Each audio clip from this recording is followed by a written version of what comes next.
আমার বর্তমান সবজি বাগানের পরিস্থিতি। এটা ছোট্ট একটা পুয়ের গাছের সুন্দর দৃশ্য। এদিকে ঝালের গাছ, এখানে কোল দিয়ে বিলাতি কলমি, মাঝখানে বোনা হয়েছে ধনিয়া পাতা, ওইদিকে গার্ডেন মতো, গেট মতো, অর্থাৎ সুন্দর করে পুয়ের গাছ। ওপাশে তো আরো দুইটা বড় বড় বান রয়েছে, এদিকে না হয় পরে দেখাই। এদিকটা ঘুরলেই পিছনে রয়েছে সুন্দর সিমের গাছ।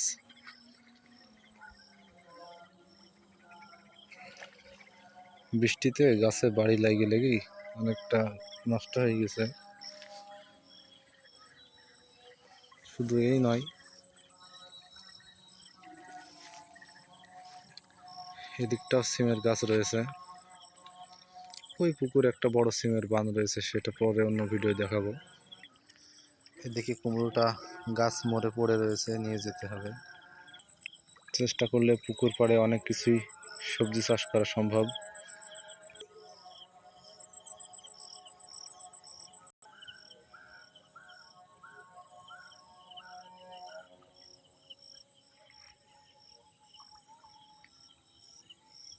এদিকে লাল শাক মূলা পালন।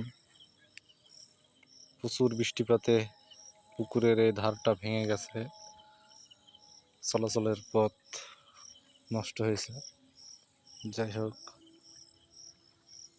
লাল শাকগুলো দেখা যাচ্ছে, যেহেতু মাগরিবের আজান হয়ে গেছে, অন্ধকার, মোবাইলের ক্যামেরা ভিডিওটা ভালো বলেই কিছু বোঝা যাচ্ছে। চারিপাশে মাগরিবের আজান শেষের দিকে। অতিরিক্ত বৃষ্টিপাতে পুয়ের বানের দৃশ্য, পুয়ের পাতা নষ্টর দিকে।